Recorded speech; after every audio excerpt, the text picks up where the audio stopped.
Story 1. Well, I was spending the night at my date's house. Let's call her Brianna. So, we were just spending the night and having a little sleepover. Well, let's get into the story. Okay, I was just sitting there watching TV, and so was Brianna doing her nails.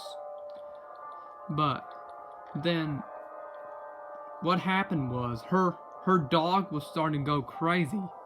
He kept on barking and barking at the window. Then Brianna went over to go, well, look, no one was out there. Then the barking then moved from the window to the door. Then we went over to the door, and then we could not believe what was going on. Then I said, I'll go investigate. And then Brianna begged for me not to, and then I'll say, it's gonna be okay. And then we hugged, and then I gave the dog a leash, and then we went out and investigate, and I couldn't find nobody until I saw it. There was a man hiding in a bush, as if he was trying to hide from me. He had really long gray messed up hair. I couldn't describe it. All I could describe was his hair. Then I ran back in with the dog, and then I explained everything to Brooklyn, and then we went, and then we hid in the master's bedroom. And then we just stood there for like about a minute, seems like, and then Brianna said, is it safe? And then I went to go check, and then when I got downstairs, I saw it. There was the exact same man looking through me at the window. When he saw me, with one fist, he broke the window and then shattered it, and then he was starting to climb through. That's when I ran upstairs and I explained everything, and I told Brianna to be quiet. And then what were we supposed to do about the dog?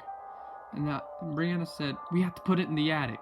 Then we quietly put the dog in the attic, and then so he'll be safe. And then we heard the man. We heard him just go through room to room. Then most disturbing thing was a shotgun. My dream of being in a break-in finally came true. And then footsteps. It came over to the master's bedroom that me and Brianna were in. When we remembered that door having no lock, all we had to do was just open the window, fall down to the bushes below. Then we ran, and then we hid in the bush. And then the man came in, and then he saw the window open. He was looking out, and then he saw us. And then Brianna said, oh my God, man, we gotta run. And then she was right. He was climbing through the window, and then he fell. That's when we ran so deep in the woods, so we can lose him. And then we dug down in the bush, and then we waited. Then we saw the man. He looked as if he was lost, and then he ran so deep in the woods that we could not see him anymore. Then we ran back home, and then Brianna called the police, and I was just sitting there in total shock of what happened. And then we let the dog out of the attic. And then the police came, and nothing became of it. Nothing else happened. But oh my God, I will never forget what happened. Story 2. Well, this happened like about 5 years ago. I had like 2 friends, Cameron and Eric. Okay. We were just doing doing cool stuff like ding dong ditch, But that was during the day. But let's get into the night stuff. Okay. We were doing a sleepover. We were doing a sleepover in Eric's house. So we were playing hide and go seek. His house was a really big house, so it made it a lot more fun. And it had a basement and an upstairs. That made it a whole lot more fun. We were doing it with the lights out. We had to use a flashlight.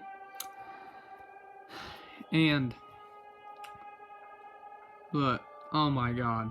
This is the story why I stopped coming to Eric's house. And so did Cameron. Okay, let's get into it. So I was the seeker. Then I found Eric. And then I had to find Cameron. So I was just looking around and then I looked at the upstairs. We saw an old woman with gray hair and a really white dress. And then when she saw us notice her, she ran through the house. We went upstairs, tried to follow her. Then where she ran, it led to a dead end. We were like, what the heck? Then we went back down and tried to find Cameron. We found Cameron, and then I told Eric, who was that? And he said, I don't know. Then he got chills after he told us this. That was his grandma who died in the house 10 years ago. All of our faces turned white. But anyway, this is not where the story ends.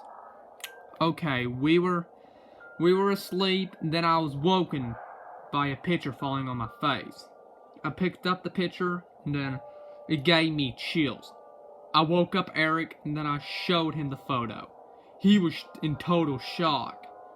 Then when he turned on the lamp, he heard his grandma's voice. It said, hi son, hi nephew, hi blah blah blah. We were in total shock. Oh my god. I told Eric, okay, me and Cameron are out of here. Because Cameron soon noticed. We got up and left, and we never returned to his house. Subscribe for more.